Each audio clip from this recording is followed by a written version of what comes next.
Bonjour tout le monde, aujourd'hui, nouveau concept de vidéo.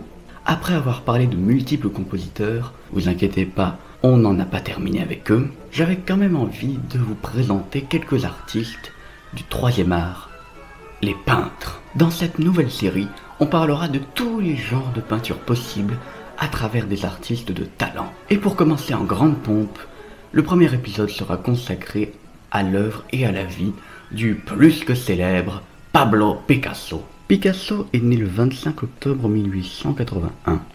C'est un peintre espagnol, mais aussi sculpteur, dessinateur et graveur. Donc ouais, le gars est un artiste confirmé même. Surtout quand on regarde sa productivité, c'est énorme. Il aurait fait dans sa vie une cinquantaine de milliers d'œuvres au total, dont presque 2000 tableaux, 1200 sculptures, 7000 dessins et encore. Mais bon, ce qui nous intéresse aujourd'hui, c'est la peinture, et plus particulièrement le cubisme. En effet, Picasso est un des deux inventeurs de cette méthode de peinture si particulière et si propre à lui. Mais bon, ça c'est pas pour tout de suite, car la peinture de Picasso est marquée en plusieurs périodes dans toute sa vie. La première période est la période bleue. C'est simple, ses peintures, à cette époque-là, étaient bleues. Cette période est marquée par des teintes bleuâtres très dominantes dans ses tableaux. Cette période montre des sujets mélancoliques, bien représentés par les nuances de bleu très froid et très brut. La période bleue est survenue après le suicide de son ami Carlos Casagemas, d'où le fait que le thème de cette période soit si triste. Genre, regardez ce tableau, regardez comme il fait froid. Et ça, c'est pas que dans ce tableau, hein.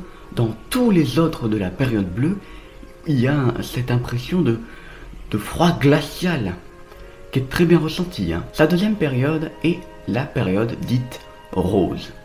En effet, elle a plus de teintes bleuâtres, mais des teintes rougées, pas roses, mais rougées, qui apparaissent sur une partie de ces tableaux.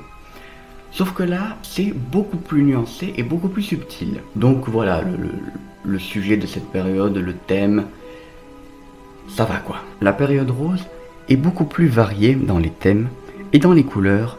Rien n'est tout rouge et tout rose, mais il y a juste une petite majorité de couleurs rosâtres. Et encore, dans cette période rose, il y a des tableaux qui sont pas vraiment rosâtres ou rougés.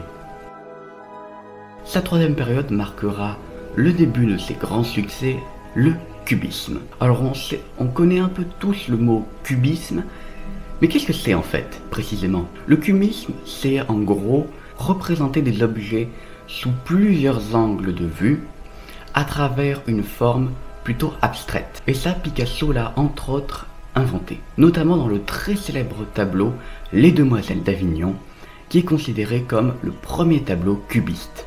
Et le cubisme, à l'époque, c'était quand même une forme de peinture assez révolutionnaire. Dans cette période, il y a bien sûr des tableaux très connus, dont Les Demoiselles d'Avignon, mais aussi d'autres tableaux, toujours dans le style cubiste, mais encore plus déstructurés. Son ultime période est la fameuse période, je dirais même, surréaliste, où il va produire quelques-uns de ses tableaux les plus connus, tels que le tristement célèbre Guernica. Tristement célèbre car il représente les bombardements de la ville de Guernica en 1937. La composition de ce tableau est faite pour nous faire ressentir l'horreur du massacre à l'époque de ces bombardements. Dans cette période, il aura aussi fait plusieurs portraits, tout aussi surréalistes, voire même plutôt dérangeants, dans certains cas.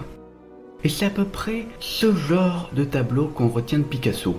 Ce genre un peu surréaliste, mais avec quelques petites touches cubistes. Et c'est certainement ce qu'on retient le plus chez Picasso. Au final, l'œuvre de Picasso est très variée et très intéressante. Et ce dernier mourra le 8 avril 1973, à 91 ans quand même.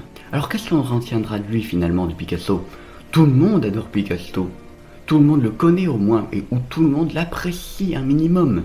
Eh ben, oui, mais il n'était pas blanc comme neige. En effet, Picasso a souvent été accusé d'être misogyne. C'était un homme à femme, ok, mais c'est pas le problème. Une de ses ex-compagnes aurait dit que Picasso lui aurait dit à elle « Les femmes sont des machines à souffrir » et aussi Il y a deux sortes de femmes possibles, les déesses et les paillassons. Oui, donc là, on va pas s'attarder trop longtemps là-dessus, parce que c'est plutôt compliqué à aborder. Et c'est même sur ça que s'arrête cette vidéo. Je ne veux pas du tout vous influencer, mais je devais quand même parler de sa vie privée et de ses côtés un peu louches, parce que c'est un sujet quand même important. J'espère que ce premier épisode vous aura plu. En tout cas, moi, je vous dis à la prochaine. Au revoir.